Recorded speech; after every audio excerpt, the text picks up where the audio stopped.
امریکی federation of teacher نے ایک قرارداد منظور کی ہے جس کی روح سے اسرائیل کو نسل پرست متعصب ریاست قرار دیا گیا ہے۔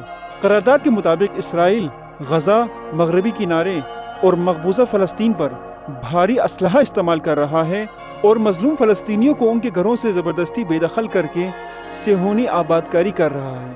انٹرنیشنل کمیونٹی کی جانب سے مذمتوں کے باوجود اسرائیل تباہ کاریوں، غیر قانونی آبادکاری، بے تحاشا اسلحے کے استعمال اور قتل عام جیسے انسانیت سوز جرائم کا ارتکاب جاری رکھے ہوئے ہے۔ یاد رہے اسی فیڈریشن نے 2018 میں پوری دنیا سے 40 یہودی گروہوں کے دستخط پر مشتمل ایک کھلا خط شائع کیا تھا جس کے مطابق اسرائیل صہیونیت دشمنی کو یہود دشمنی کا نام دے کر تصادم کی فضا بناتا ہے اور یہ تصادم بعض مقامات پر فلسطینی موقف کو کمزور کرتا ہے اور اسرائیل جواب دہی سے بچ نکلتا ہے۔ اسرائیل کو فلسطین میں ہونے والے مظالم کے لیے جواب دہ بنانا ہوگا۔